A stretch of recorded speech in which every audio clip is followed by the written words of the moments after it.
The Boys from Brazil is a 70s thriller that reveals its sci-fi twists later into the story. I don't want to give anything away, so we'll just say that Gregory Peck plays a mad scientist from World War II, and he's got some nefarious plans in his old age.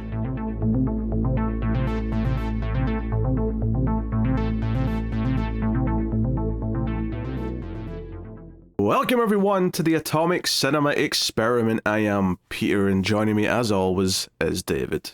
I come in peace.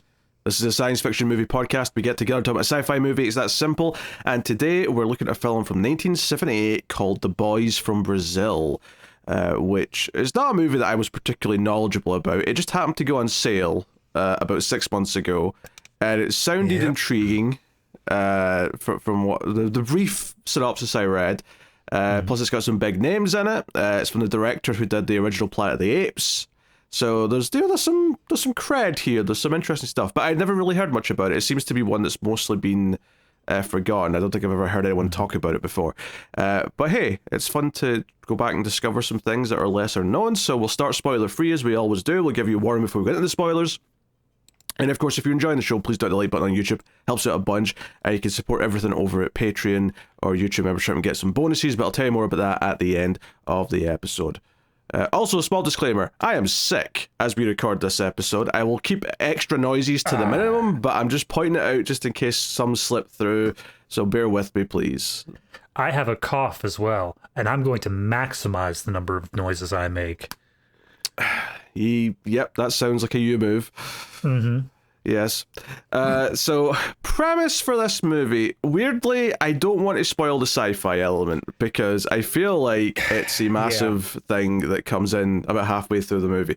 So, I'm just going to say consider it a thriller. Consider it a thriller about basically a group of Nazis in 1978 who are up to something, and Laurence Olivier plays an elderly Jewish man who in his past has been kind of a journalist who's like found Nazis post World War II and has like a background and reputation for that. So it's kind of about him investigating what some of these older Nazis who are still trying to, like, you know, bring on the Fourth Reich are up to and what they're doing. And there's obviously some more things to it than that, and there's a sci-fi element that does come in. But it is very much a thriller first that kind of dips into a sci-fi concept as it goes. Yeah, I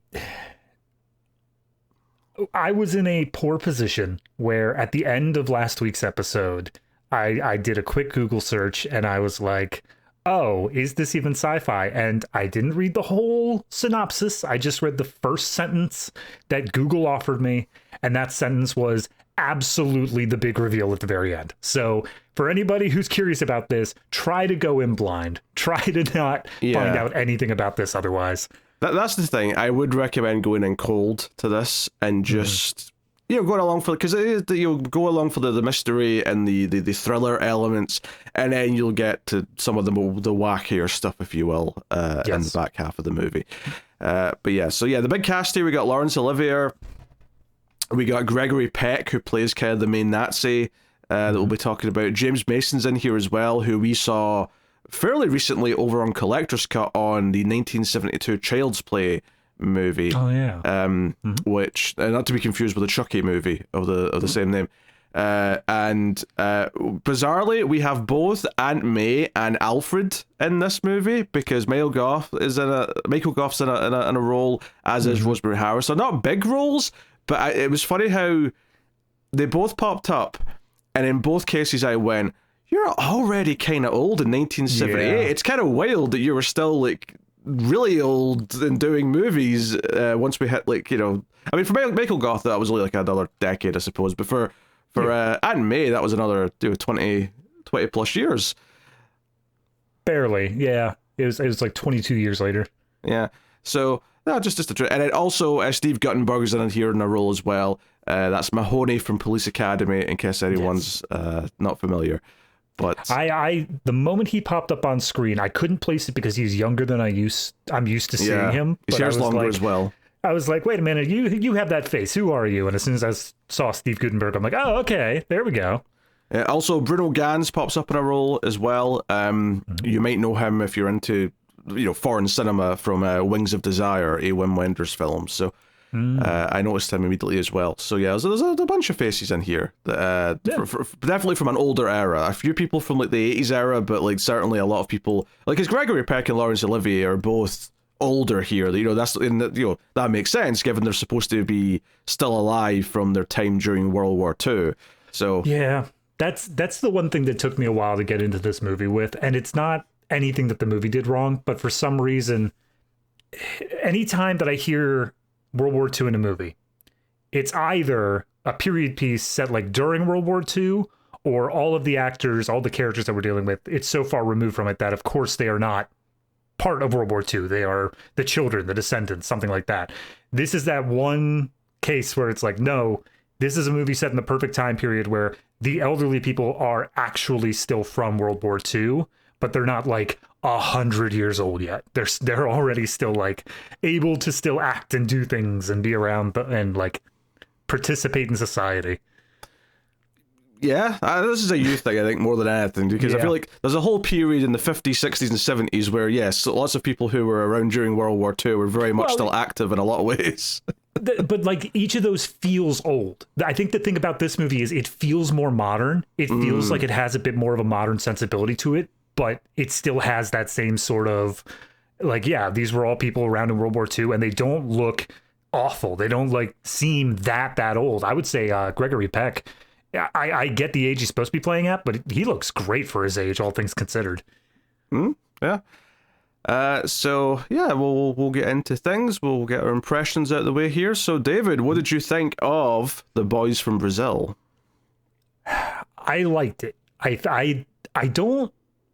It's so hard to talk about. I don't think the sci-fi elements did a lot for me. I think that it's an interesting twist to put on it. I'm okay with them, but more so I like the thriller aspect. I like the slow unraveling and the solving the mystery sort of thing, and like working through all the different aspects of it.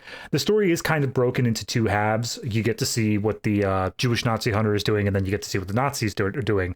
And it's a weird little dichotomy where at the beginning I like to see what the Nazis were doing, but the repetition of their storyline, the thing that they're doing, is so repetitive and so just happening the same way over and over again that I kind of tuned out a little bit for that towards the middle bit. But the Nazi Hunter storyline I thought was solid the whole way through. I was really into his character, and by the time the movie ended, I think they did a great job of really selling a message with him and really making this work. Like I said, the sci-fi elements are there. They work for what they are, but they're not enough to sell the movie on, in my opinion. I think they're cool, but it may as well just be anything else at this point as well. It doesn't need to be here in that capacity either. So overall positive, just little nitpicks that I'm sure we'll get to over time. Yeah, I mean, I liked it a lot. I think the last like 15-20 minutes I think are particularly excellent. I think I wasn't, and it's one of those things where I wasn't really sure how they were going to end this story. Like, once they set a lot of it up, I could see how a lot of it was going to play out, but I didn't know how they were going to end it. And I think they actually hit a bit of a home run with how they chose to end it in a lot of ways, via just some of the character moments and the way things play out. I actually love the sci-fi element of this. I think it's just kind of wild enough, which is kind of interesting in this movie, because otherwise it's a fairly grounded real world movie.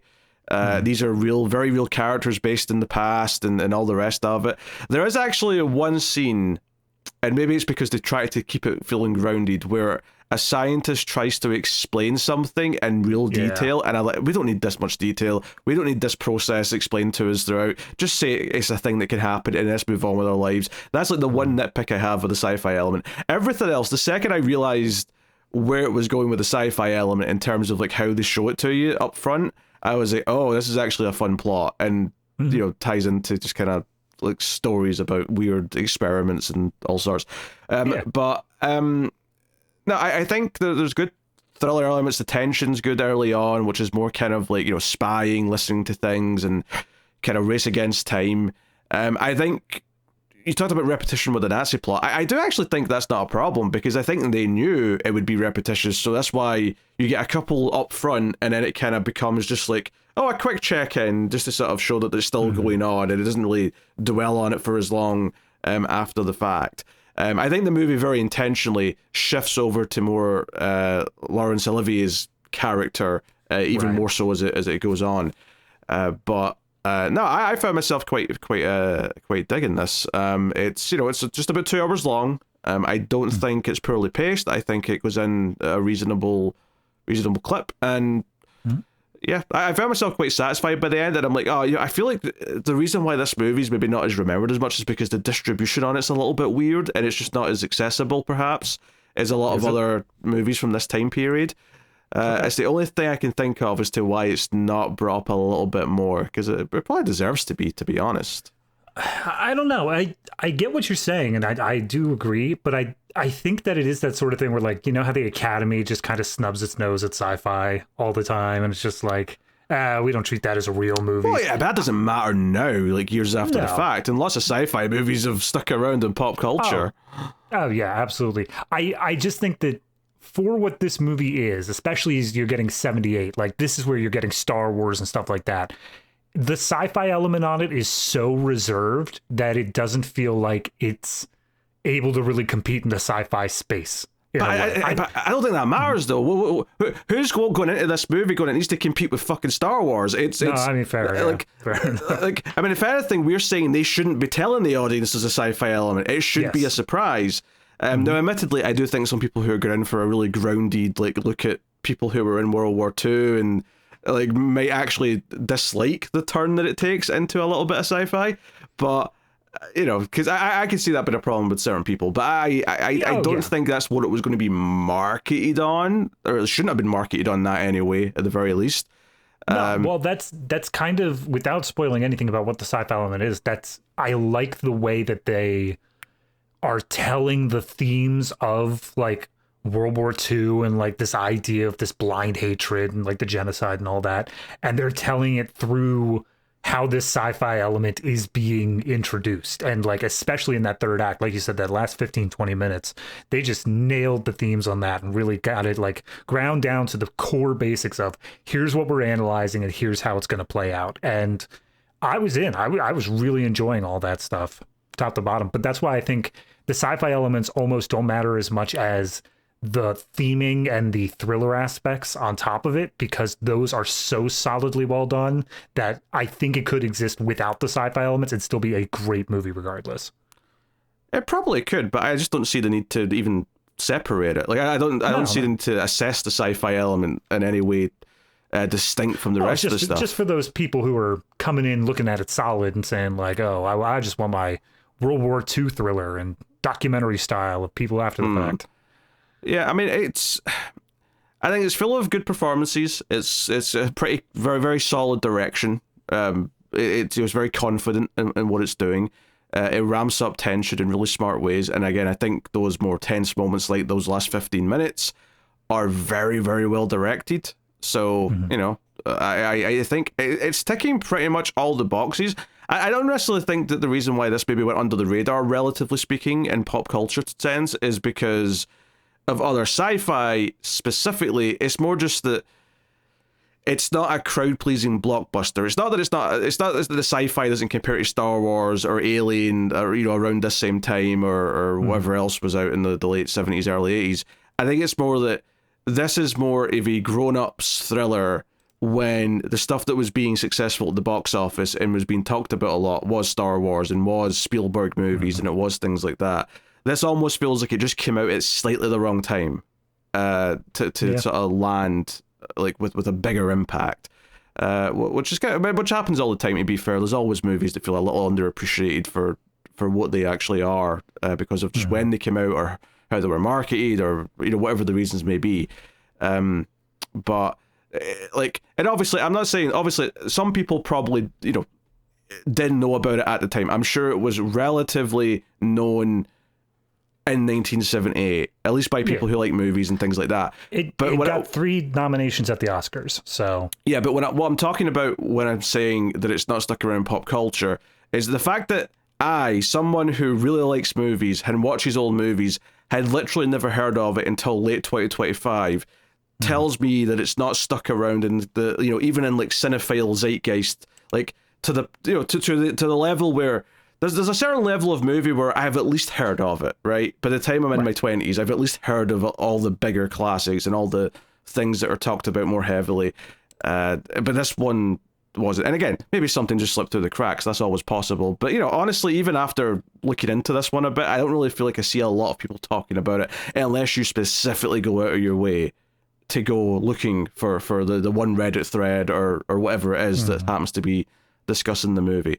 So bit underappreciated. Definitely falls into that sort of gem tier for me where I'm like, more people should watch this and it should be kind of popped up a little bit. But yeah, no, but it's very good, very good. I found myself engrossed in the story, and I think the sci-fi elements allowed for, dare I say, even like a couple of campy moments that I really liked, which I know doesn't sound like it would fit with the rest of what we're describing, but it did kind of like, the absurdity of it made sense, even in the context of the themes of the story to me.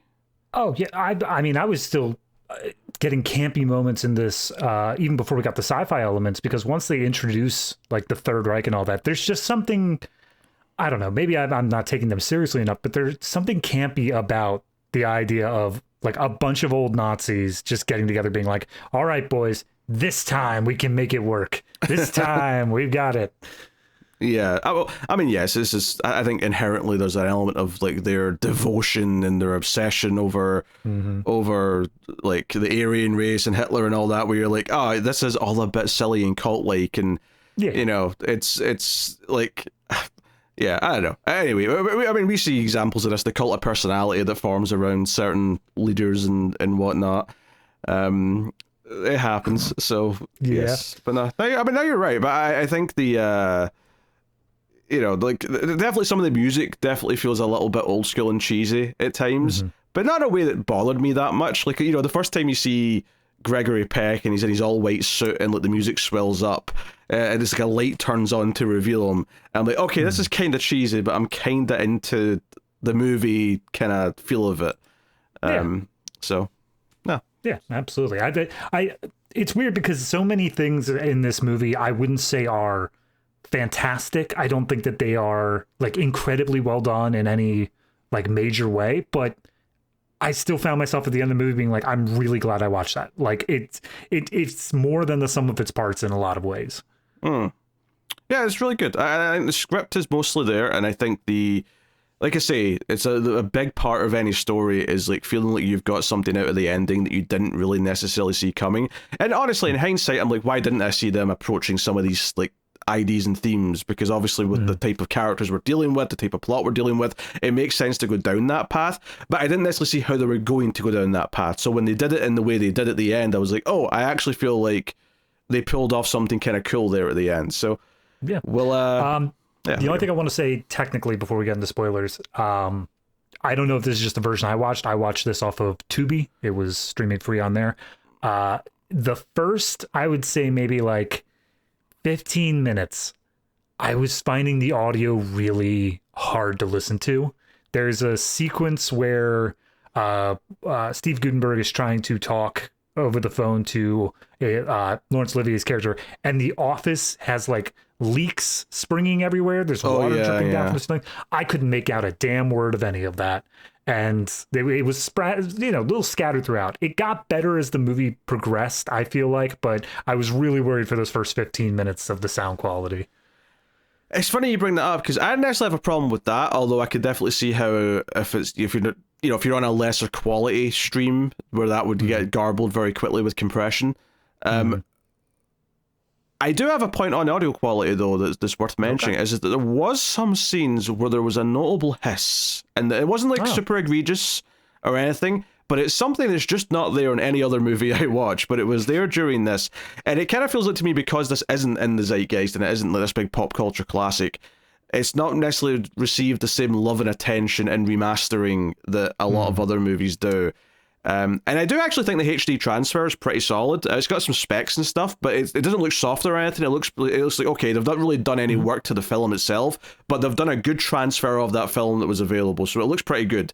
The sound, it feels like, yeah, a little bit of a remaster could be advantageous to the film going forward. But like I say, you get kind of used to things like that though as you're watching a movie like The Hustle. You just kind of, it becomes like white noise almost, where you're just kind of like, it's just there. Yeah, I think that may have also been why it was so hard for me early in the movie. I was able to pick up Steve Guttenberg because he's just an American boy talking in an American accent, but then we get introduced to the heavy German accents of like every other character, and I'm like, all right, I need time to adjust. Let me make sure I understand what's happening here. Yeah, and yeah, that's acknowledge some of the tropes here that are just kind of pitfalls of this type of movie being made. Is why are all these Germans speaking in English all the time? Yeah, it doesn't make sense. It's just like that because it's in a movie made for English-speaking audiences. So they're going to speak in German accents. They may say Guten Tag at the start of a sentence, but then after that, they're like, ah, yes, my Fräulein, yes, come and we'll have a cocktail together and talk about how much we hate Americas or something. I don't know. I just assume that every movie that has that sort of thing, it's Hunt for Red Octobered, where it's just like, no, they are still speaking the language. Ah, yes, okay. But for the sake of diegetic noise, we hear English. I'm cool with that being a thing. I just wish movies would just do a little thing at the start, like that movie, the Hunt for Red October, where it just does a little transition to show, hey, they're speaking in this other language, but we're hearing it as English. There was a TV show on, I want to say it was Cinemax. It was like a Cantonese like martial arts show. But they did this thing where, because it was, Hong Kong's very full of English speaking and Cantonese speaking simultaneously, where whenever they were speaking Cantonese, we'd hear it in English, except when there was an English speaking character around who couldn't understand them, and then it would be Cantonese, which might sound like it's messy, but honestly, it worked really well. Like, they were able to pull it off quite well. I didn't actually love the show that much, but that one element of it was well done at the time. So it would be interesting to see them experiment more with that. Because technically that's what the Avatar movies have done. They're speaking the Na'vi language. The start of the second movie made it clear. Yeah, they're speaking that, but like we're switching to English for the sake of what you're hearing from the dialogue. So yeah. We're not gonna put Jake Sully through trying to pronounce those words correctly. Jake Sully. To be fair, it's a made-up language, and they're all having to, Oh, well, yeah. It's a made-up language, but there is actual, like, they set a linguist on it. There is actual grammatical rules and stuff, and I'm sure some people can say it much better than others. Yeah, but, so I think we have to get into spoilers so we can start talking about things. For real, though, everyone, if you have any interest in this movie with us saying positive things about it, go watch it. Watch the whole thing and then come back to us, because it's going to ruin the viewing experience otherwise. Yes. So spoilers from this point on for The Boys from Brazil. And I mean it, I'm about to say a big spoiler here. So spoilers from The Boys from Brazil. You may be asking, dear viewer, what are the boys from Brazil? Who are these titular boys? I'll tell you who they are. They are 94 clones of Adolf Hitler. That's who they are. Oh man, I that was what I read. So I said I read a single line, the first line from a Google synopsis, and it says Dr. Joseph Mengele makes 94 clones of Hitler. And I'm like, well, it's clearly sci-fi. I'm clearly up for that. But the fact that doesn't actually get revealed until like an hour and a half into the movie is insane. Okay, technically don't say it outright until an hour and a half. I would say about an hour in, you start to get some heavy signs. Oh, well, yeah. I think most people are starting to put it together by that point. But, I mean, that's ultimately what it ends up being about. But the whole thing where it's like, when he first shows up near the start of the movie, and he's like, okay, my fellow senior Nazi officers, and they specifically point out that the young guys are like, okay, so these are the old guys that were actually in World War II and were part of actual Nazis, and then here are the neo-Nazis, the guys who are like the children of people who were in World War II. And it's like, okay, your mission, my team, is to go out and kill 94 65-year-old men over the next 2.5 years. And one of them immediately says, and they're Jews, of course. Like, no, far from it, actually. They're just, there's the civil servants, there's a postman in there, there's, you know, like this, that, a cleric, maybe. Normal guys, all just 65 years old. And one of them says, okay, but why are we killing these 65 men who are probably not much of a threat because they're all old men? And he's like, do not question your orders. Don't. And so, honestly, I did not know why we were killing like these 65-year-old men, right? I did not know that. Honestly, when it does actually reveal why later, I was, oh man, if I knew my history better, I could have guessed that based on like why it is. Because the reason why it is, ladies and gentlemen, is because Hitler's dad died at 65. So here's the interesting thing about this. So he made a bunch of clones of Hitler 14 years ago, right? And the reason why they're killing all the dads is because they specifically went out of their way. It's like, okay, he's literally the same DNA as Hitler. That's up front. But nature versus nurture. They want to try and recreate as many of the conditions as possible so that one of these 94 will be actually as close as possible to just Hitler. So they specifically looked for couples who had similar ages, which was the dad's about 20 years older than the mom kind of thing, and they were this age when they got him. And because the dad in Hitler's life died at 65, we have to kill all these men at 65, so we try and mirror the real experiences. Now, obviously, there's a lot of other things going on in Germany between like 1905 and 1933 that I think would contribute to who he became, but you know, you can't mimic everything. I was gonna say, I just googled that. How old was Hitler during World War I? It says 25. So if this plan were allowed to continue to fruition, 10 years later they'd have to spark another world war just to like really make this work. Yeah, but that's the goal. So as much as obviously there's still a lot of like things that can't match up with his real life, I do appreciate part of this being, oh no, there is like part of like trying to like facilitate the life that he's having as a child also playing into this idea. And that's why there's 94s, because they're not like, they may not all get close enough, but hopefully out of that 94, one becomes the true successor kind of thing. We're spreading a wide net, and we're just hoping that it catches one of them, any one of them. And you said the nature versus nurture stuff, and that's kind of what I like when we get to the ending themes of this. Is it doesn't spend a lot of time throughout the movie doing the nature versus nurture idea, but once we hit that last like 20 minutes, the third act really, it really harps on that, and it really gets deep into it. And without spoiling too much of it, because I do want to just go in order, I love the way that we hit the ending, where it like simultaneously says, no, that's stupid. Like it's neither nature nor nurture. It's like a completely, everyone's their own thing, and you don't have to worry about it. But then also it's like playing that little trump card is just like, but you know, there's always a chance. Yeah, I mean, I think the ending to me, the very, very ending, I mean, like the final little note it ends on, is just kind of the idea that, okay, this was never going to work perfectly. It was never going to just create exactly who they wanted to create. But there is like truth here that he still is disturbed. He still has like a very, very problematic view on certain things, which we'll get to. So you know, there's stuff in there to really dive into. But yeah, so they made sure all the parents were like, you know, obviously all white and all the same amount of religious as Hitler's parents and so on, and like all the dads had to be civil servants because his dad was a civil servant. They all had younger wives, so all these things play out. As we find out, but we'll get to all the good stuff with that a bit later. But I wanted to upfront explain what they're doing, just so we don't have to talk around it as we're saying, like, you know, the early parts of the movie when we're. Oh yeah.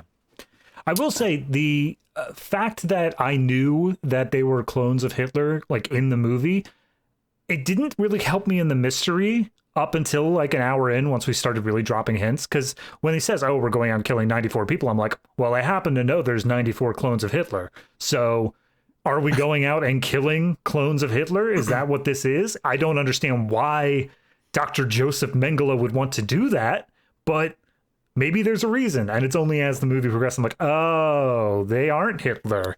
There's another thing that's Hitler. Which kind of makes sense given the timeline involved here, which is ultimately when you see like one of these like victims, they've got a son, and maybe it doesn't click with the first one, but when you see a second one who looks identical with the same dark hair, the same blue eyes, and same kind of weird demeanor. And, you know, obviously the character Laurence Olivier reacts and is like, wait, you're identical to that boy I just saw in Germany, but yet you're in America. What's happening here? And then I think that's the point where most people are going to start to get, wait a minute. Yeah. So someone's been cooking up some Hitlers. If not there, I think they immediately follow that scene up with the, yes, he was adopted sort of scene. And it's just like, okay, all right, here we go. Yeah, we're going down that path. The movie actually starts, though, with like Steve Guttenberg's character in Paraguay. And he's basically, he's a part of a group, or he was part of a group that was sort of looking for like weird Nazis, because this is still in a time period where lots of Nazis are alive, because we're still in that period. And he's spying on various people of interest.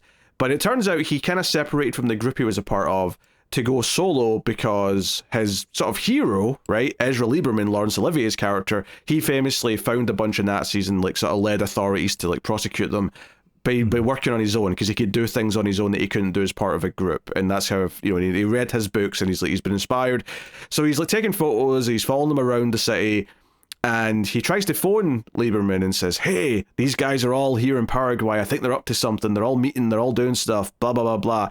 And Laurence Olivier is like, oh, you foolish child. Go home. Like, this is like, first of all, I know they're all there. They're probably not doing anything. And even if they are, like, you're just going to get yourself hurt. Just go home. Just go home. Like, he really brushes him off. But Steve Guttenberg is young. He's an idealist. He wants to go and get his job done, make a name for himself. So it sets up a couple things here, which leads us to a thing where he's befriended like a young local boy who happens to be the child of one of the servants in the mansion where this secret Nazi meeting is going to take place. And the boy has planted a bug, and Steve Guttenberg's rigged a radio to receive the transmission and record it, right? He's got a tape recorder, and he's going to record this conversation. So I think this was effective, this portion of the movie, because it was already kind of tense, because he's like listening to the conversation. They're talking about killing all these 65-year-old men, and you're sort of like starting to like, okay, what's this? But then, of course, when the boy inadvertently reveals to a guard that there's some sort of microphone in that room, because he's like turning his radio dial and he ends up hearing the conversation, and they immediately start freaking out and like tearing the place apart looking for this microphone.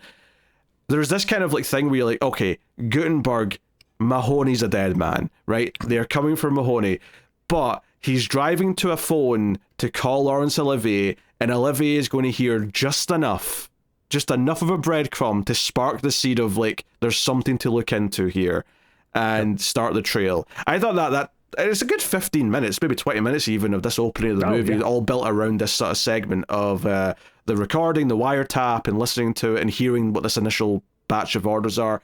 I thought the race and like the sort of the interrogation of the staff to find out who planted the bug and who told them to plant the bug, I thought that was good.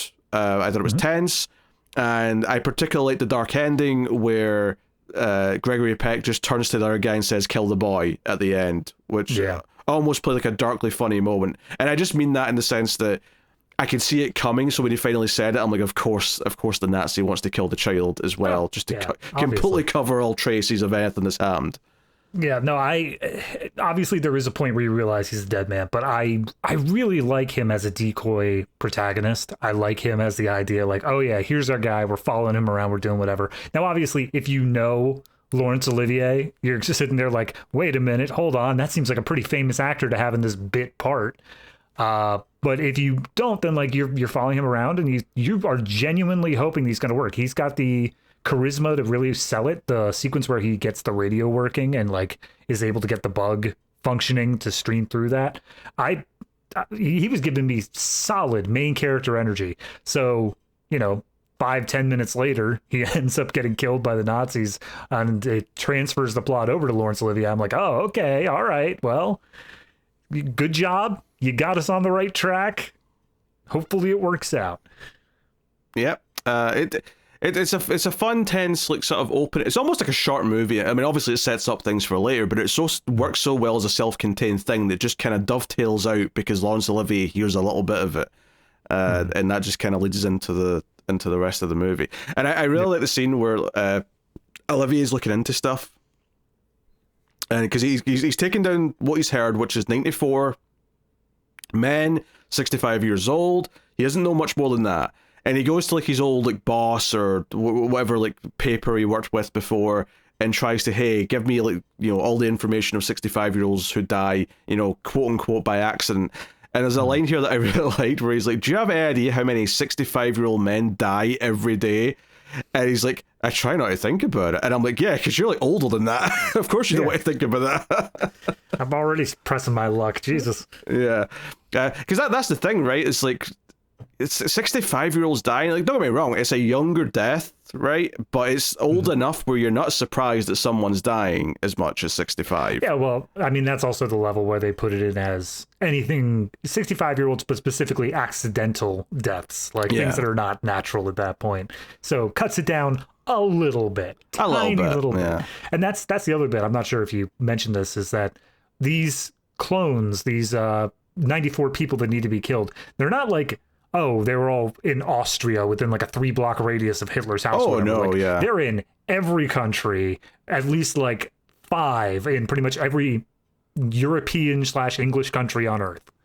Yeah, I might say there's like a dozen countries he listed when he was listing all the locations. But yeah, I mean, we get like just kind of the first few examples, like the first few assassination attempts.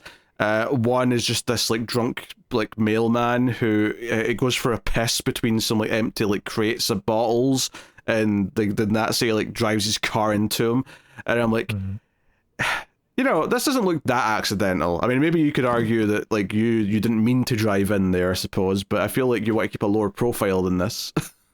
I don't think it's so much about low profile. They all just need to die one way or another. It's more so about how it needs to be, you know, it needs to be an actual murder. They need to know this person was killed here and now in order to try to like get that trauma. I don't know if his father was actually murdered. I assume that Hitler's father was murdered, and that's why they're doing it this way. Oh, I don't know if he was. I never assumed that, but I mean, you might be right. Quick Google solved that problem. Looking for it. Yeah, so that's one. The other one is like in England, and it's Michael Goth comes home, and there's a woman renting his place, but the younger neo-Nazi's like with her in her bedroom, and he ends up having shot her and then hangs Michael Goth. So that's like another one. So basically at this point, like some of these first reports of these accidental or tragic deaths start coming in, and Laurence Olivier wants to go and talk to the widows and find out about, you know, and this is what eventually leads us to him seeing some of the kids and noticing they look the same, which kind of opens up that door to that side of the investigation. Yep. The father died of a stroke, essentially. Yeah. So. I think it's just, well, we can't create a stroke, so we just have to. Yeah. You know, car hitting him, stroke, same thing. Yeah.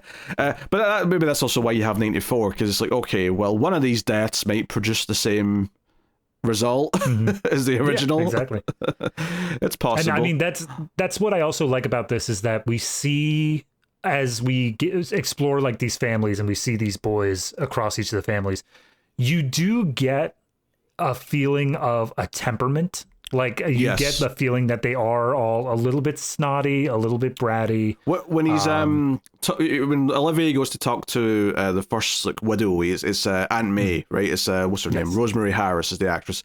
And she's been all nice, but she kind of admits that she's kind of glad her husband's dead because he was a piece of shit, and like that's how the conversation goes. But when young obviously they'll have different names because they're all in different families, but when young Hitler comes in, he says, "Oh, you're that guy that's hunted down some Nazis," and he gets really opinionated and says, "Why are you even bothering? Why not just leave it to the history books? Who cares now?" Yeah. Well, I will say that does seem to be a general vibe with the movie, is that there is this sort of idea of like, look, that was, 30 years ago now. No, it's not making headline news. We don't really care that much about it. We get Lieberman has to go. I don't actually know who this person is that he's talking to, but he's basically trying to get like funding for it, / he's trying to get some help with this in terms of like getting those death reports or whatever. And the guy's like, this, like, why do you want to do this? No one cares about this anymore. We've moved on. And you have to get this vibe where Lieberman's like, this is important. This is something that like people still need to face the consequences of what they've done. Yeah, it still matters. And yeah, like I said, I think that was like that was like I don't know if he's like the editor of a newspaper or something, but I was getting journalism or publisher kind of vibes from that character. He brought up headlines, which is why it seems very newspapery. Yeah.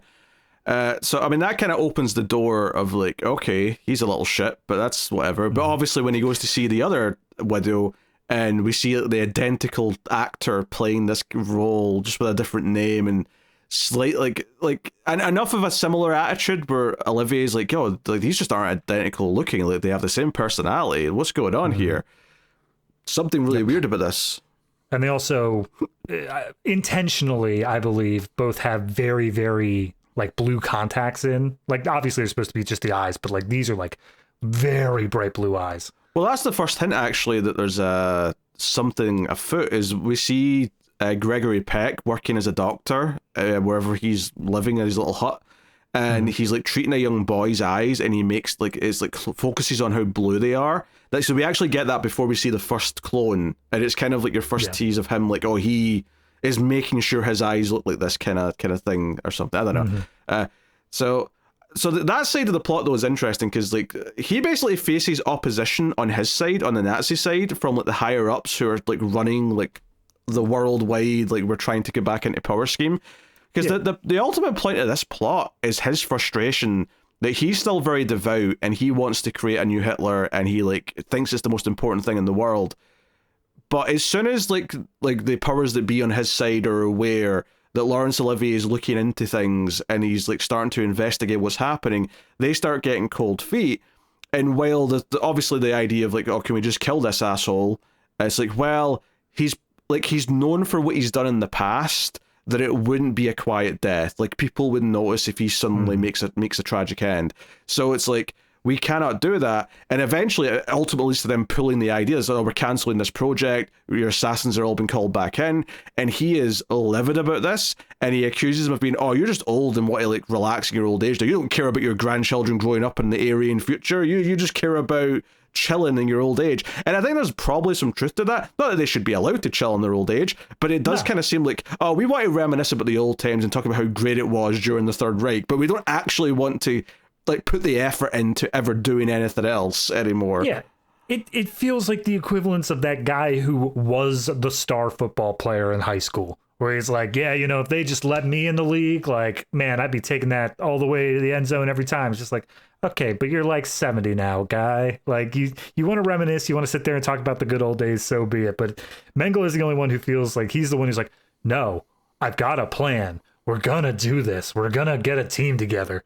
Yeah, I've got crazy because there's that whole sequence where he goes to like a gala. They've got like a secret Nazi meeting where they're having a big party.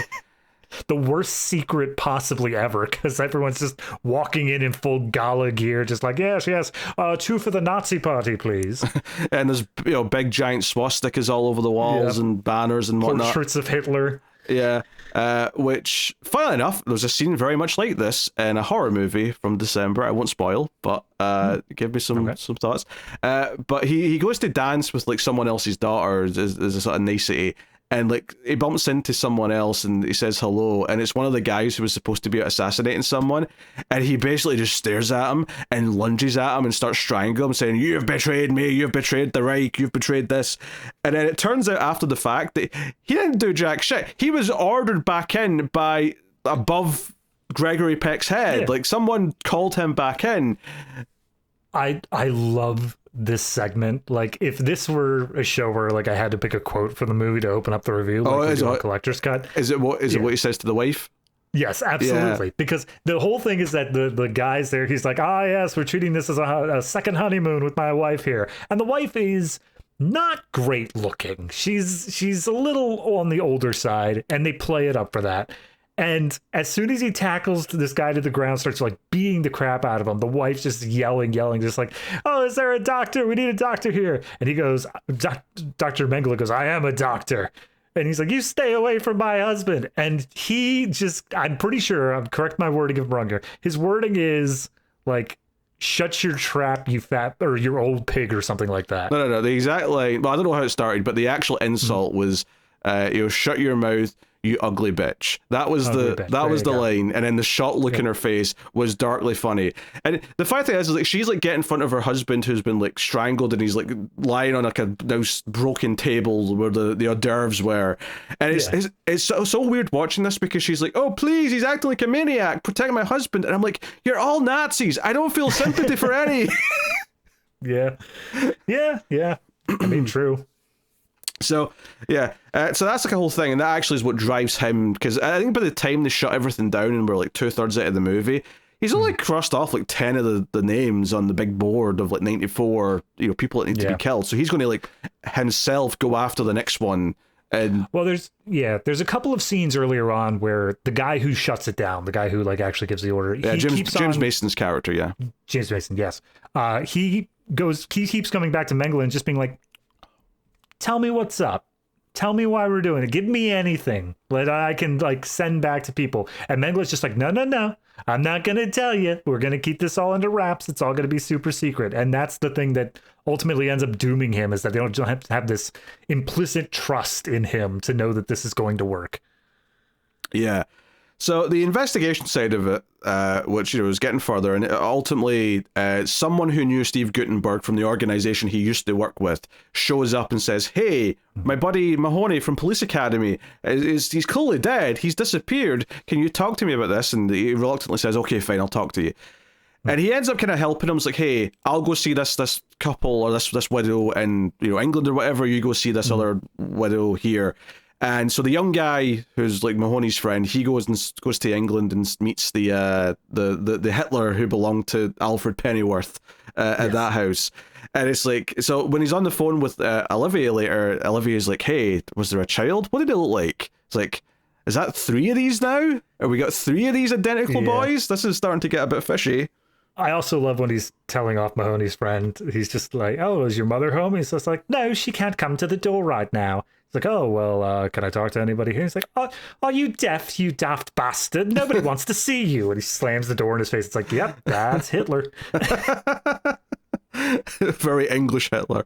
Yeah. I mean, the kid, like, obviously, I'm not saying his accents are perfect, but this child is having to do like 8 different accents in this movie, because every time we see him, he's in a different country. I think he does a good job. I don't know what his natural accent is. He's the only person out of this entire cast that doesn't have a Wikipedia page, but he's solid. I couldn't nail down which one was his actual actual accent. There we go. Yes, Jeremy Black played the various clones of Hitler. Yes. So, and it's like, okay, now we're getting into sort of things. And one of the widows that Olivier goes to talk to is very pleasant and talks to him, but gets very, very uptight when he even asks a question about the child. Like, gets so uptight, says, it's time for you to go, I've got things to do. But she clearly feels guilty and comes to find him later at his motel or wherever it is, and says, hey, look, we promised to never talk about where he came from, but he was adopted. And, and this is where you start to like, okay, we're really getting into the meat of like what the mystery is now. And she's like, yeah, we had to pay $500. And then a weird detail here is that she like had to give her new puppy as well. Like the woman who was working for the adoption system wanted her puppy. I was engaged with this scene. It was a well done scene. I had no idea what was happening with the puppy bit. I took that in, washed over me, and moved on. Yeah, it had a purpose, it turns out, in a couple of scenes later, but it was, because the whole thing is, does him going to see this adoption lady happen before or after he goes to see the scientist? Which one's first? I can't remember. Scientist happens after, because that's what leads directly into him being like, I'm going to Pennsylvania to go check on that. Yes, going to Pennsylvania, going to David's house to check if there's a clone of Hitler. Less than an hour away. They show signs, and I'm like, I know exactly where that is. Joe, I laughed because obviously it's not like one of the big cities. It was like a really specific like town I'd never heard of. But I bet David knows where that is. It probably has been there. Yeah, it's for anyone who doesn't know, it's Lancaster. It's land of the Amish. That's the not that this Hitler is Amish. It's just in that area. Amish Hitler. What would that look like? Probably the same, technology-wise. So, so he goes to this lady who's in prison for her, time as a Nazi and all the rest of it. And the lawyer's like very like, oh, I'm letting you speak to my client. You can't ask about the war. You can't ask about that time period. You're here to ask about her time as, being an adoption agent. You can ask about things between 1963 and 1967 and not a thing outside of that window. And if you do, I'll terminate the interview immediately. He's like, okay, that's fine. I'm just here to ask about that. And I think this is actually one of my favorite scenes for like the underpinnings of the fact that she is just straight up a Nazi, where she's pleasant enough in that she'll interact and she'll talk about, oh, what I did and what that, but there is just like a moment at one point where she just sort of says something under her breath when she gets annoyed at Laurence Olivier because of what he says, and she just says, oh, you filthy Jew, or something to that effect. Like she just, it comes out just so quickly and naturally of like, oh, you were willing to play nice, but like, the second you're annoyed, it's like, oh, like the real side of you's coming out. And I liked how that scene played and how he reacted to it as well, where he just kind of took it in his stride more than anything. Yeah, I think because she's obviously in jail at this point. I think he basically gets up on the table, just be like, look, you can call me whatever you want, but I get to go home. You have to stay here. Bye. Yeah. And the big kind of like reveal in this is like, he turns and says, what was your dog's birthday? And she's like, that's your final question you want to ask?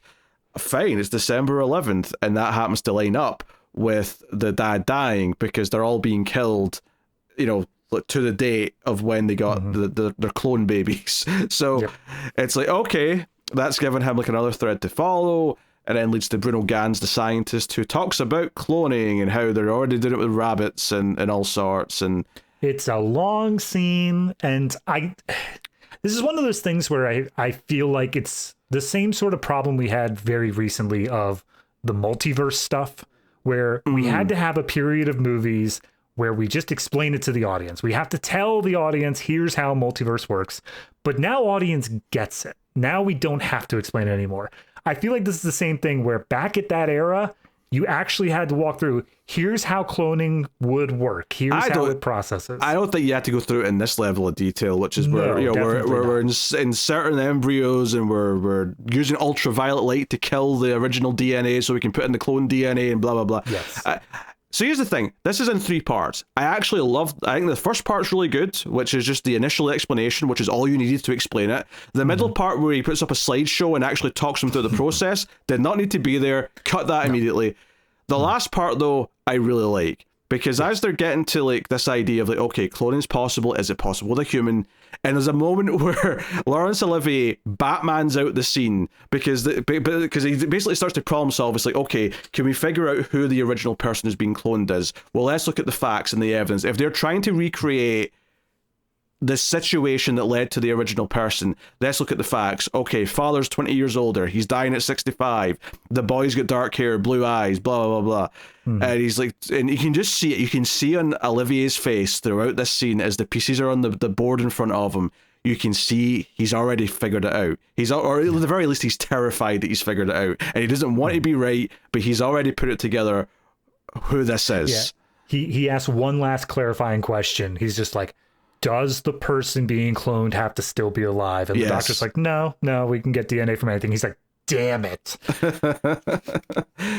Well, it turns out later from Gregory Peck that Hitler gave a good bit of blood and some tissue for this exact purpose. He was enthusiastic about the idea. I love that bit because it just breaks down the stuff. It's just like, if Hitler was so concerned about continuing on his reign or legacy or whatever like that, clearly he would have had children. But he didn't. And Mengele puts that into the context of like, he didn't trust that like the child would be able to continue on and like do all this stuff or whatever. But a perfect clone of himself, not just like the next Hitler, but the same Hitler continued. Absolutely. That's right up there with the Ark of the Covenant. That's exactly what he wants. Yeah, and I think the shock and the fear on Olivier's face as he's like coming to terms with it and actually says it out loud who he thinks the clones are. I think that's really well done. I think everything basically from this point to the end, I was really like wrapped up in a big way. Because ultimately all converges to this, like next person on the list is in Pennsylvania, right? And we have Gregory Peck going there by himself because by this point his fellow Nazis have all decided to torch his office, his little doctor's lab, and he's going on his own to Pennsylvania. And when he goes to the door, the guy says, "Oh, are you Lieberman?" So Lieberman is on his way, and now Gregory Peck knows that. So he's like, he called ahead saying, "Hey, someone is going to try to kill you. Don't trust anyone. I'm going to show up." And then the first thing this guy does is says, "Oh, hey, you're the guy I'm supposed to trust, right? All right, come on in." Yeah, and there's such a really interesting little moment here where he's obviously Gregory Peck's pretending to be like Lieberman. So he comes in and he's obviously kind of admiring, "Oh, is your boy a photographer? That's interesting because Hitler was a photographer." I was going to say, "Oh, is he a young artist? Well, we're going to have him apply to a bunch of art schools and not get into any of them." Great. Right? But there's an interesting little moment here where this old guy, this 65-year-old guy, who's got like 4 dogs, by the way, who are like up in Gregory Peck's face. That's important for plot reasons. But they're very He's obedient. afraid of dogs. Yeah, they're very obedient though. The guy call them, make them stop, come to his side, whatever. But there's a moment here where this guy turns out to be very racist because basically Gregory Peck's pretending to be Lieberman and says, "Oh, we must find them because of what they did to, of course, Jew. I mean, I obviously hate Nazis because I'm Jewish." Blah, blah, they're the worst. Yeah. And he's like, "Oh, I don't know about Nazis, but it's the..." And then he drops a racial slur, basically saying that he's more concerned about black people in America than he is about Nazis. And I was like... And there's just a moment on Gregory Peck's face, and I love Gregory Peck's performance here, where he's just like, "Oh, yes," where you can sort of tell that he wants to just like cheer and be like, "Yes, let's shake hands, yes, maybe we could get on board together as brothers in arms or something." I don't know. Man, I hate the fact that this is that, but it seems like every step of the way here, both to Gregory Peck and to us, the audience, we're getting the signification that this is the one. If he can pull this off, this is the one that's actually going to work out. Yeah.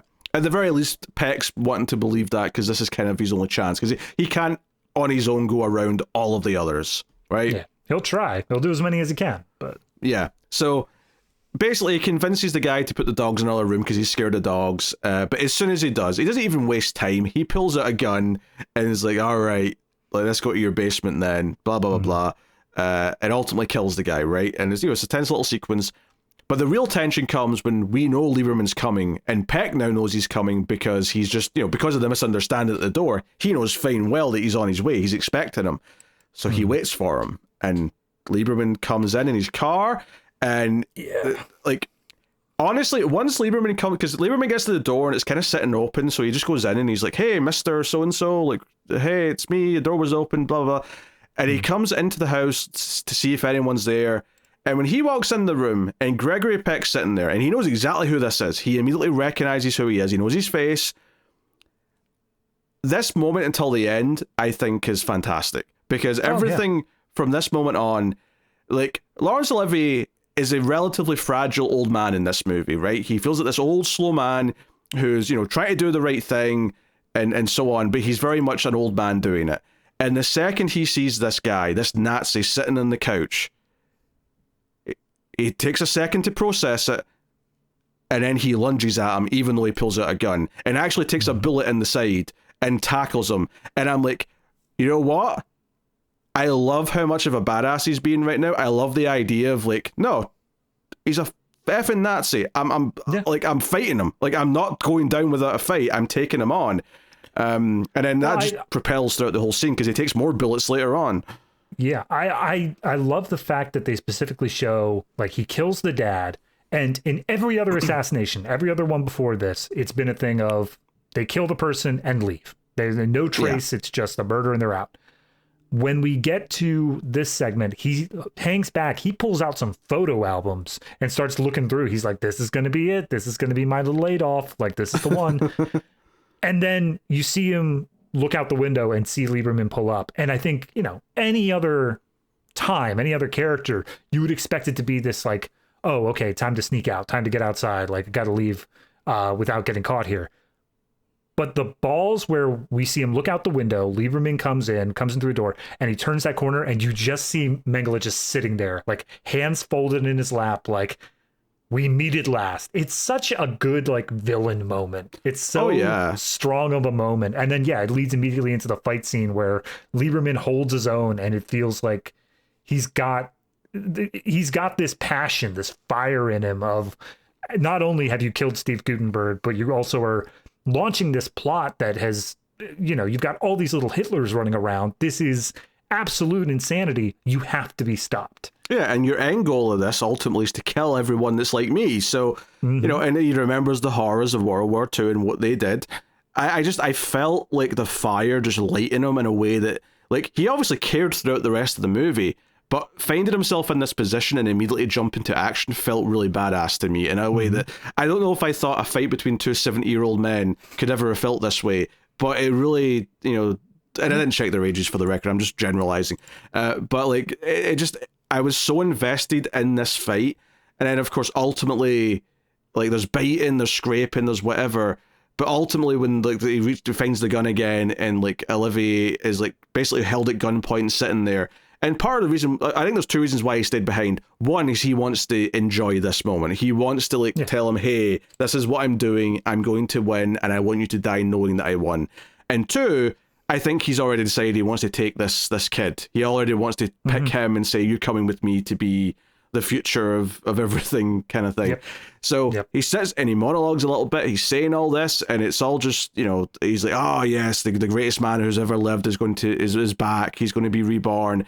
And we're going to, and it's the moment actually where he says, a Hitler for the 80s, a Hitler for the 90s, a Hitler for the 2000s. And that's the moment where Laurence Olivier says, F this, I don't care if I get shot. I'm going for that door to let those dogs in.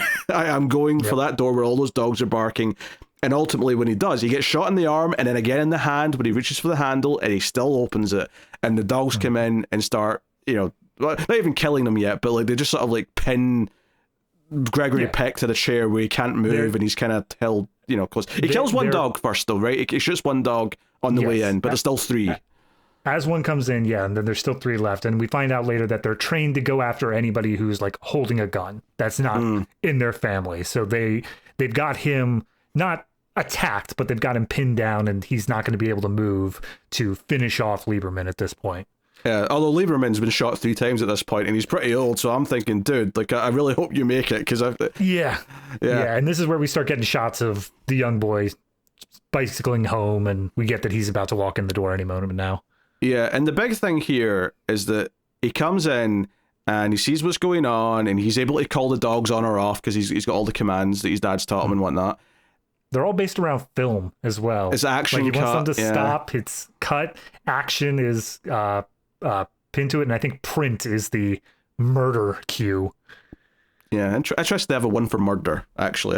Yeah. But regardless, Gregory Peck is like, hey, oh boy, you're such a sweet, handsome young boy. Like you're very special. Do you feel different? Do you feel superior to those around you?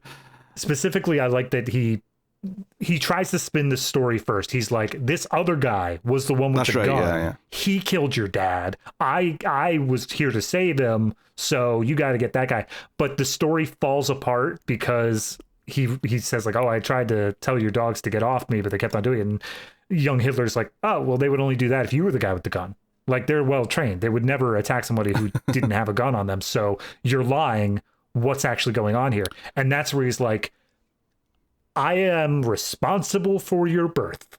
Yes. I am an old family friend, technically.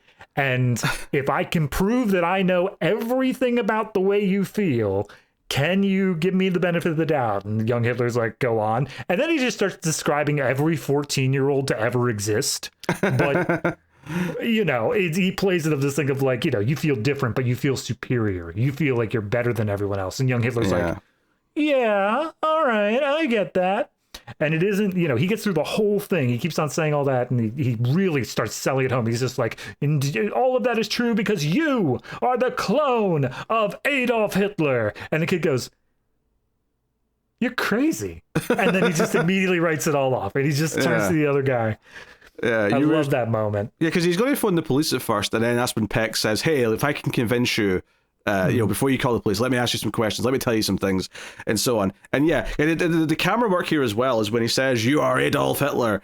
It starts off in a close-up of his eyes, like the big blue eyes, and the camera pulls back, and then his face just goes into a smirk, and he's like, "You're weird." It's like, and I like this idea twofold. One, that as much as he technically is Hitler, that he's ultimately going to disappoint Gregory Peck here, because as much work you've put into this, in no world is he just going to believe this and fall into it and just be exactly what you want him to be. This idea that you've created something that, I mean, by his own nature, the idea that Hitler is like, oh, if he's that strong-willed and he's going to grow up and do all these things that he wants to do, as horrific as they are, the idea that you can convince him of what he should do when he's young seems to contradict the very nature of who he is in a lot of ways.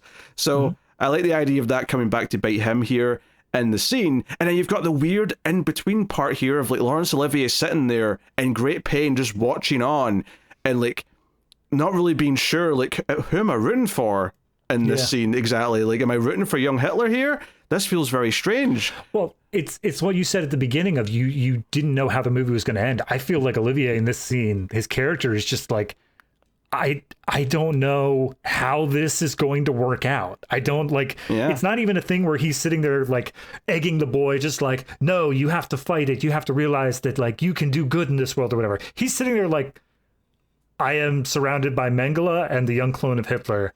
I need to just wait this out and see what's going to happen. Yeah, he's just watching with great intent, and then obviously and that's the thing, is like ultimately at the end of this scene, young Hitler sicks the dogs on Gregory Peck's character, and they kill him, right? They bait him to death. Lieberman tells him, hey, go find your dad. I think this guy did something to your dad. Yeah. And when he finds the dead body, he's like, oh, okay, now we got issues. Yeah, so he has the dogs kill him, and he does seem to enjoy it. Like, it cuts back to him, and it's like, oh, as much as he wasn't believing what Peck was saying, he still has this in him, and he's still enjoying punishing him. He's still enjoying the murder part of this. So it kind of feels like this twofold thing. And then Lieberman, like sort of hunches over to him. First of all, he makes a deal, because young Hitler's not going to phone the police, but he's like, hey, if you don't tell them what I did, like, because he even gets really threatened. He's like, hey, if I don't call an ambulance, you're definitely going to die, right? I could just leave and my mum won't be back for like another 5 hours. Like, you're definitely dead. But hey, if you don't tell them what I did, I'll go call an ambulance. And he's like, yeah, I can agree with that.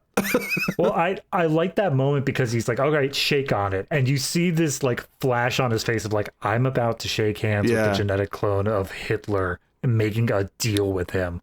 I don't know how I feel about this. I think what I love about a lot of this sequence, not just the complex ideas at play, but I think the performances of both Peck and Olivier are fantastic. And in this particular moment, Olivier really, like, the look in his face during the entire sequence where Peck was talking to the boy and trying to convince him of what he was and talking about how great he was, and then this moment with the handshaking, all of it is sold because he has this look in his face that tells you just how insane this moment is. Like, he sells it to you. He sells that he is so conflicted about shaking hands with Hitler because of who Hitler is. Yeah, absolutely. And then as Hitler goes over to make the phone call, he makes his way over to Mengele's body and pulls something out of his pocket. And the next scene reveals that it is the list of all the rest of the kids. The paper. And Hitler takes photos of them when he's lying there unconscious next to the dead body. Which he's a creep. He's a creepy kid. He is, yes. He very much is. Which actually leads us to another part of the ending that I really like, which is that he does end up being okay. He wakes up in hospital. He's patched up. And the guy who knew Guttenberg's character, right, the young guy who went and visits some of the other widows, he shows up and he's like, hey, we've done some back checking, and we went and talked to the scientist you spoke to. We understand what's happened now. He showed us the whole damn slideshow again. I don't know how you sat through that.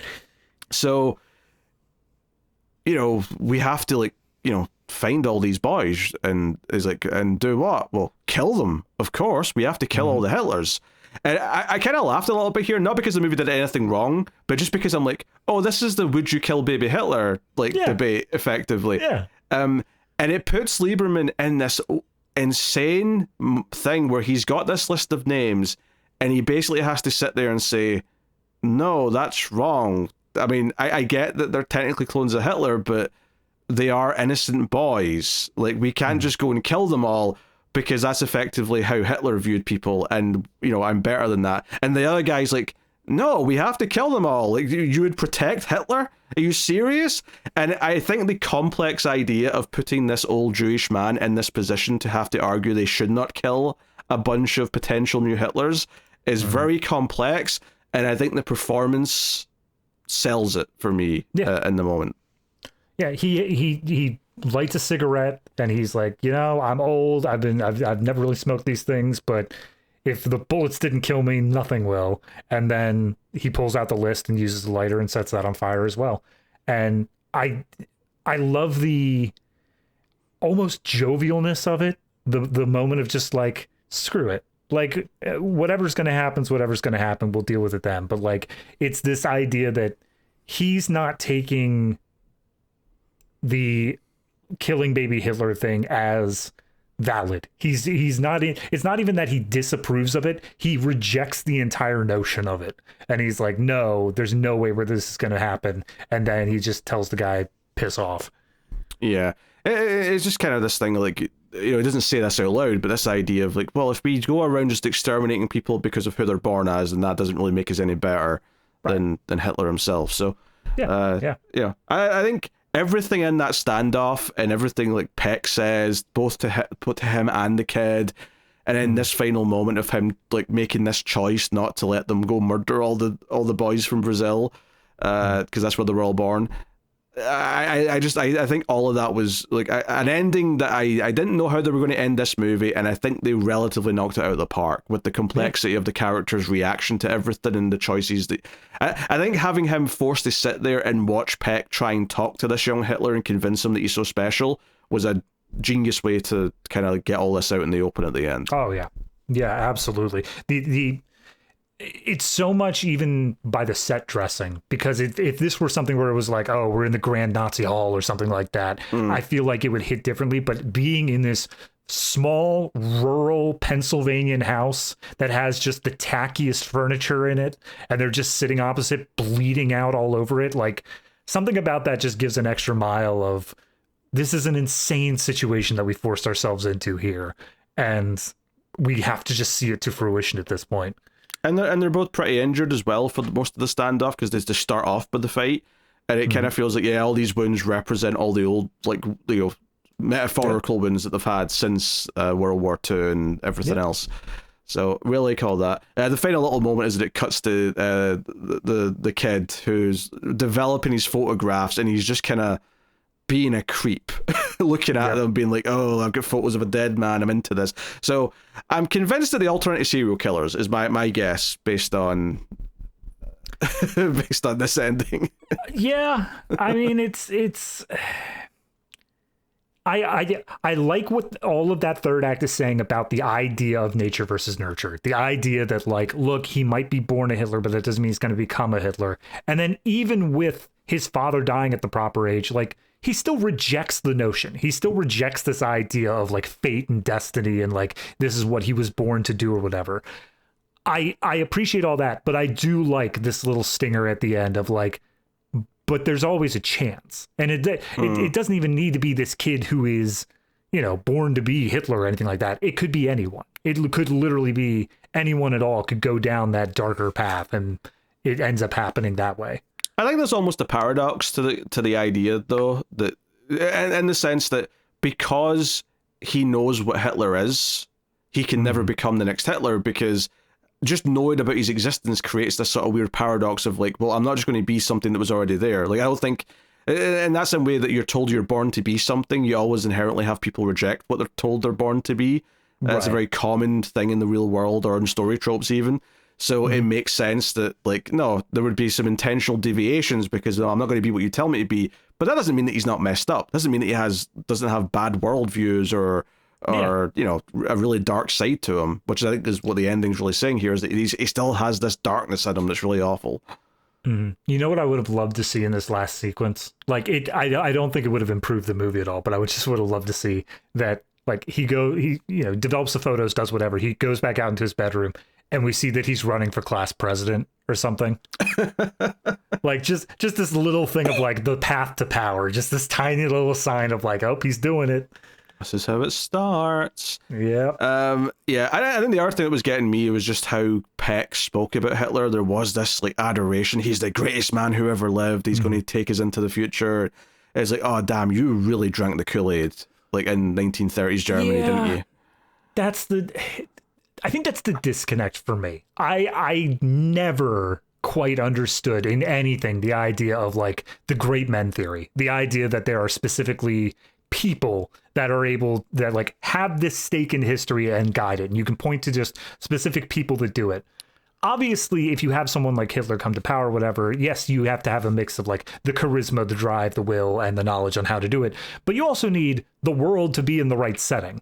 Like Hitler would not have been as successful if Germany was not still reeling from World War I and him able to like capitalize off that. So the idea that he is so dead set on this idea of like, if we just make another Hitler, everything will be all right, is in its own way stupid as hell. Like, and it's something that you just kind of have to accept. No, but it's stupid as hell, but not in the way that it's not believable. I think it's completely believable because you have these figures where people just believe whatever they say, no matter how much of an obvious lie it is. They'll buy anything they say. They'll buy the hats. They'll do whatever it is, no matter and. You know, Hitler, for all of his faults, he was he was a very intelligent, maniacal, evil, all these other things, but he was very good at manipulating people. He was actually smart in the way he did that. And that was, to a negative effect for everyone, pretty much, other than people who really liked him. But, I buy it. I buy that he had these devout followers, and some were obviously more devout than others. Just like, Gregory Peck still believes in cloning them, and it's the only hope. Whereas the other ones are all like, we're happy just talking about the good old days, and we'll leave it at that. And again, it doesn't make you like them anymore because they still have horrible viewpoints and still are holding weird Nazi parties and whatever else they're doing. But I think there's some complexity to the ending of this, which brings in kind of just the fear of it happening again, and that's why I think I like that moment where Olivier like gets up regardless of the fact that the other guy's got a gun. He gets up because this idea of having a Hitler for the 80s, the 90s, the 2000s, and obviously the 2000s to us are 20 years ago, but it is kind of wild having him just say, oh, like, the 2000s, like, we're going to have a Hitler for that, and it's like, oh geez, it's like, we were looking that far ahead at that point, like we were looking up to it of like, the turn of the millennium is just around the corner. Yeah. So, no, I relate to that. And there were some sequences. There was a fun little sequence actually where one of the assassins goes to like Sweden, and it's like an old colleague he needs to kill, and like he ends up just pushing him over the side of a dam in the snow, which was a really cool looking scene. It's a fun little sequence. It's maybe not as important to the movie as a lot of the other ones, but I did enjoy the moment. At the very least, it told you how devout this guy was, is that he was willing to kill an old friend who still felt, for the record, he still seemed quite, like, into the party policies, if you will, of the group. He was it. I mean, was he, this was one I was a little bit more confused on. He was a father of one of the kids, right? I think so, yeah. Okay.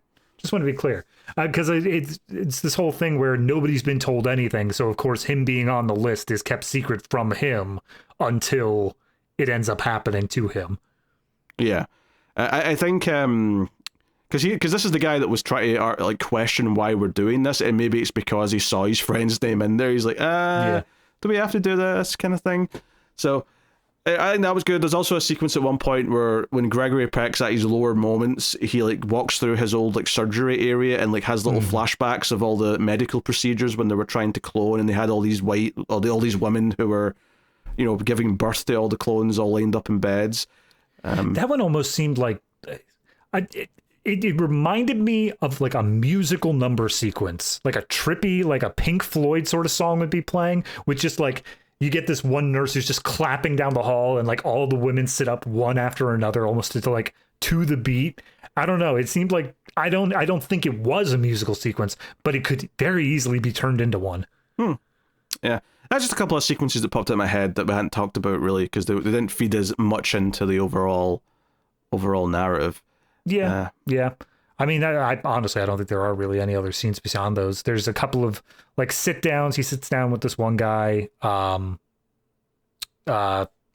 sorry, no, the other mom, and then like the mom meets up with him later on to give all the information, whatever. And it's split into two parts for whatever reason. Like she's terrified about it, but it is, it's just extra little things to promote the story along. Oh, and then oh God, I can't remember if it was second or third, but the one assassination where they end up killing the daughter on the bed, and I think that it was one of the younger neo-Nazis was acting as like this daughter's lover. We talked about that.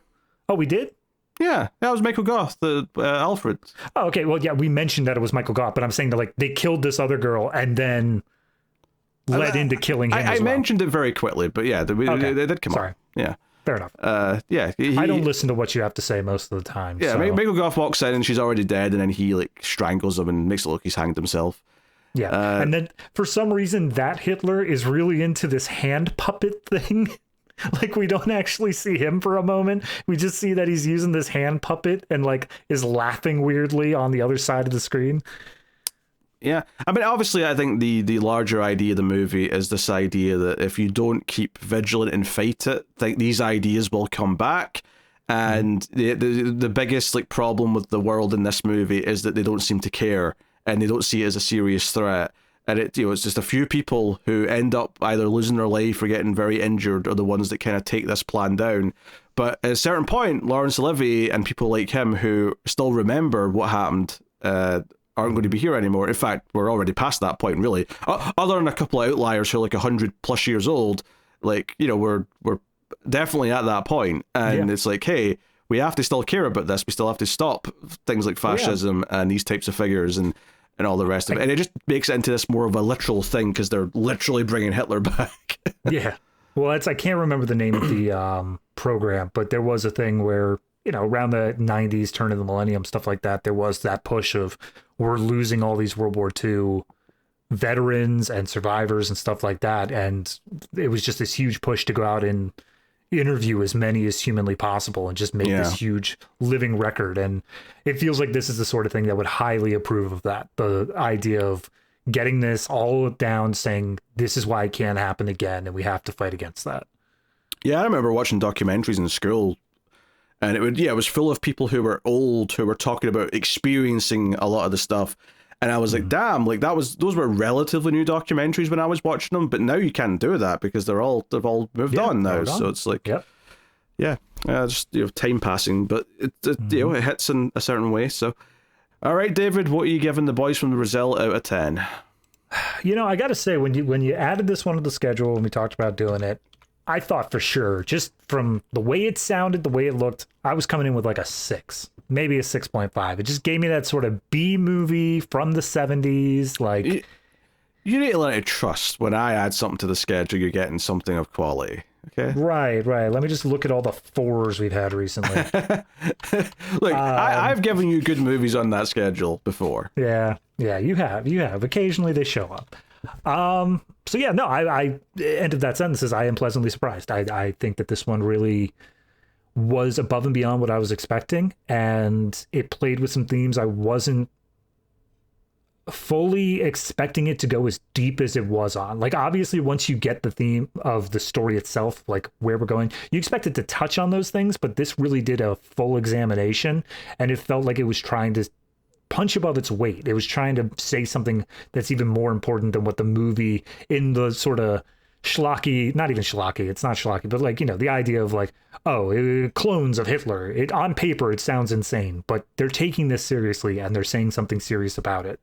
So I think I'm going to end up with this one. I'll squeak it up to the 8. I'm between a 7.5 and an 8. I'm going to squeak it up to the 8. I think it is actually in great territory. And you said that whole thing at the beginning of it's not really in conversations. And yeah, I think to an extent it probably should be. I do see, I don't know how long this has been in production, but it looks like there is a miniseries being made about it. So we'll see if that ever gets turned around. But yeah, I'd love to see I this assume get you mean back this in the is just conversation. a remake, well, because you said about it as if it's going to be like about the making of the movie. Yes. Yeah. Yeah. No, it's a remake itself. Yeah. Okay. Yeah, I think I'm at least at an 8. I do think it's a great movie. I'm very pleased by it. I don't know if I would go up to the 9. It's basically just questioning, do I go 8 or 8.5? That's kind of the range I'm in. And I yeah. Oh, it's tough. Yeah. I think I'm going to settle on the 8 as well, to be fair. I think I'm just going to land on the 8. It's the sort of thing that maybe it'll touch up a little bit with a rewatch in a few years or something, or whatever, but I was very engrossed quite early on. I love the sci-fi element that comes in. I kind of like that it's a little bit goofy. And I do mean just a little bit, and it's just the kid's performance more than anything. Yeah.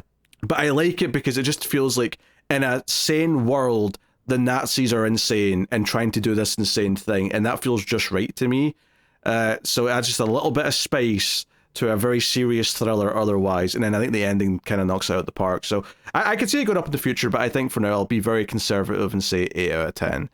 But I do recommend it, and I think it's worth watching. If you've listened to all the spoilers and you haven't seen it, it's still worth seeing. I think if you even know where it's going, you're still going to enjoy how it plays out and the performances at the very least. So that is The Boys from Brazil. So what do we have next time on the Atomic Cinema Experiment? We have a 50s classic, a vote winner from Patreon. We will be looking at Forbidden Planet. So we're doing some 50s sci-fi next week on the show. So, that's cool. David's got his homework movie in a minute, of course. But I'll just, before we get to that, I'll say, hey, check out the other stuff we do. Me and David do another movie show called The Collector's Cut. We are just starting this very week, our 2025 season. We're watching 10 movies over the next 10 weeks from 2025. We're starting with one battle after another and doing various other movies that have got prestige. Some have been nominated for Oscars. Some are just really well regarded without award nominations. But it should be an interesting batch of movies to talk about. More serious discussions, I suppose, rather than some of the goofier things we occasionally do. Not so much this episode, but sometimes on this we do goofier stuff. So check out that. Check out Streams After Midnight. But of course, if you want to support the show and everything we do and help keep it coming, you can do that over at patreon.com/MailFuzzTV or via YouTube membership. Get access to the ratings rundown segments we have for each episode. And of course, the monthly show we do for patrons and YouTube members, which is Extra Reels, where we review some of the worst things ever made. And we've got, well, we actually have 2 episodes this month because we have a bonus free one coming out this month about a movie called Mummy Theme Park, which is a thing that exists.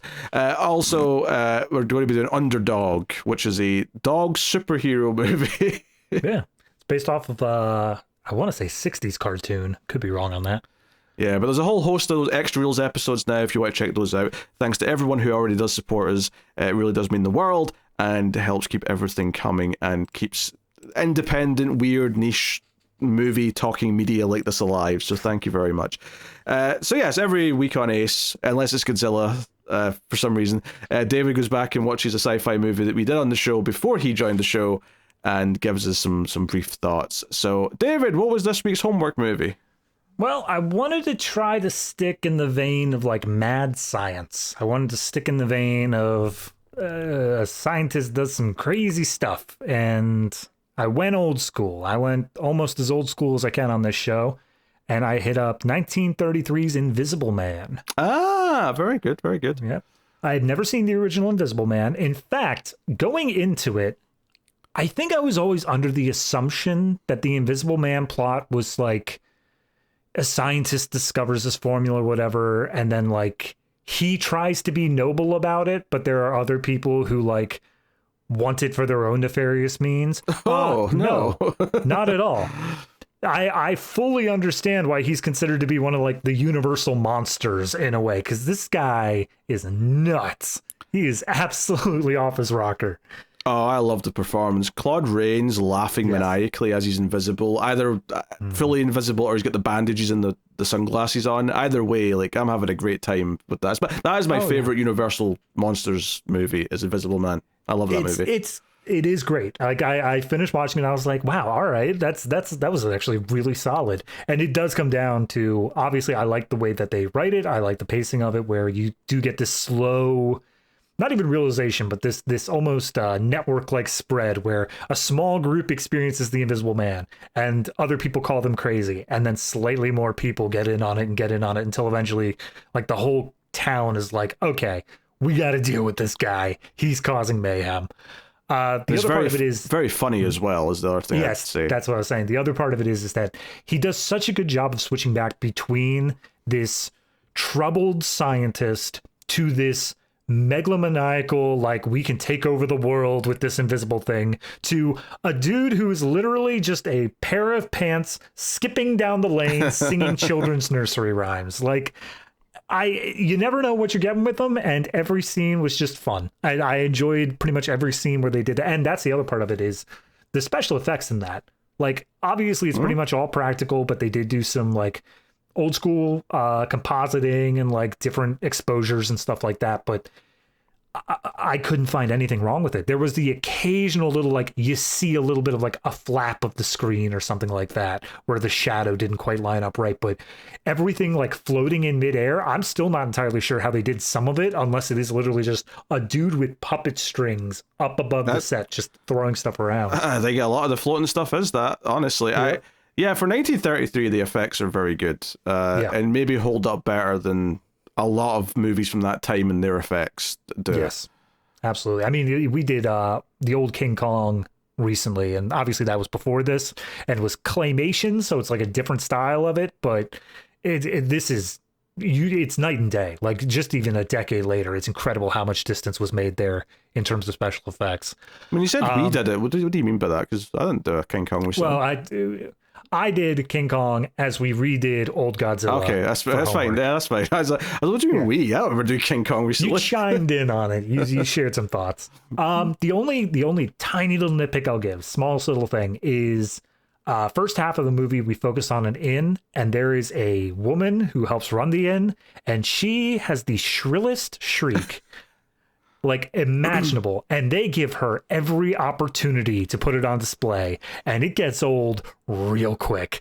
But it is a tiny nitpick, all things considered. So yeah, overall I really came out of that one loving it. I think I'm gonna I'll say the 9. I think I'll give it the 9, if I'm being honest. I was thinking an 8.5 right up until I hit the end, and I was like, you know what, nah, it's worth it. I'm giving it to it. It's very entertaining. It's very good. Yeah. Mm-hmm. I'm honestly, I don't know if I should be, because I haven't looked ahead at your previous scores for it, but it made me look forward to the rest of the Invisible Man series. Like, none of them are as good, right? That's I think the best sequel, from what I remember, because it's just more fun, is the third one, which is The Invisible Woman. But I think they all have something to enjoy. None of them touch the first one, though. Okay. All right. None of them get close. They're decent enough to watch, but that's about it. They maybe didn't have enough new things to do by a certain point once we get near the end. But there's 5 of them in total for those original movies, if I remember correctly. But cool. All right, there you go. That's a big one knocked out for Homework Movie. And that'll bring an end to the show. This has been the Atomic Cinema Experiment. Thank you very much for joining us. We do appreciate it. Keep watching science fiction and computer ad salsa.